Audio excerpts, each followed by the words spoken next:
கல்யாணம் ஃபிக்ஸ் ஆயிடுச்சா? தமிழ் மேட்ரிமோனிக்கு தேங்க்ஸ் சொல்லணும். 26 வருஷத்துக்கு முன்னாடி இதே தமிழ் மேட்ரிமோனி மூலமா தான் இவ அம்மாக்கும் கல்யாணம் பண்ணேன். கல்யாணம்னாலே தமிழ் மேட்ரிமோனி தான். டூரிசம் டெவலப்மெண்ட்டுக்கு நம்ம வந்ததுக்கு அப்புறம் நீங்க பண்ணது என்ன? இப்போ நான் வந்து பாத்தீங்கன்னா இப்போ நாங்கள் வந்து கன்னியாகுமரிக்கு நாங்கள் வந்து ஒரு கண்ணாடி பாலம், அது மாதிரி போட் ஜெட்டி ஒன்று அடிஷ்னல், அதுக்கு 37 கோடி, இதுக்கு ஒரு 10 கோடி.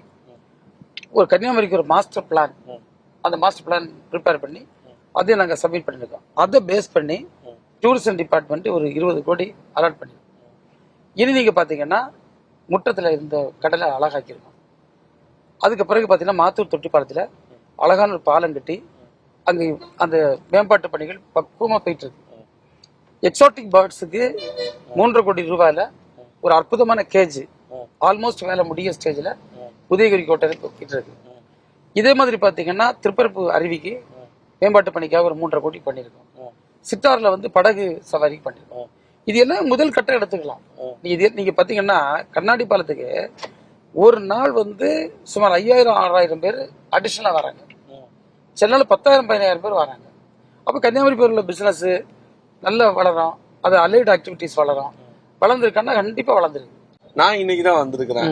என்னோட ஷோ மூலமா, எங்க நிகழ்ச்சி மூலமா இந்த அமைச்சர் இந்த ப்ராமிஸ் பண்ணாரு, கண்டிப்பா செய்வார். என்னுடைய மக்கள் என்ன 100% நம்பலாம். நான் எந்த சூழ்நிலையும் நான் மக்களுக்கு என்ன செய்ய மாட்டேன், நம்பிக்கை துரோகம் பண்ண மாட்டேன்.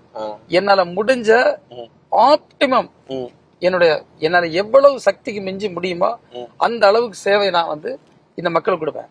அதனாலதான் என்னால வந்து படிப்படியா உயர்ந்து வர முடிஞ்சது.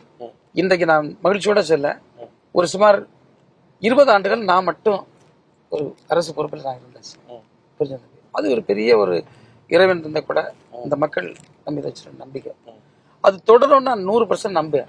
ஏன்னா நான் வந்து 2016 சட்டமன்ற தேர்தல் நின்ன போது எனக்கு வந்து கிடைத்த ஓட்டு சுமார் 46%.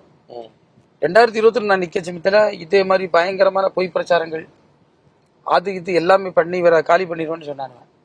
பாசிச சக்திகள்லாம் ஒன்று சேர்ந்தது, எல்லாம் சேர்ந்து வேலை செய்தாங்க. கடைசியில் பார்த்தீங்கன்னா 51.8% கூட. இந்த எலெக்ஷனை திரும்ப சொல்லி நம்பி இவங்க என்ன பொய் கட்டமைச்சாலும் அந்த பொய்யெல்லாம் முறியடிச்சு இந்த பாசிச சக்தியோட முயற்சிகளையும் முறியடித்து மக்கள் செல்வாக்கோடு பழையதை விடவும் மீண்டும் ஒரு 5-10% ஓட்டு கூட வாங்கி நாங்கள் வெற்றி பெறுவோம். கல்யாணம் ஃபிக்ஸ் ஆயிடுச்சா? தமிழ் மேட்ரிமோனிக்கு தேங்க்ஸ் சொல்லணும். 26 வருஷத்துக்கு முன்னாடி இதே தமிழ் மேட்ரிமோனி மூலமா தான் இவ அம்மாக்கும் கல்யாணம் பண்ணேன். கல்யாணம்னாலே தமிழ் மேட்ரிமோனி தான்.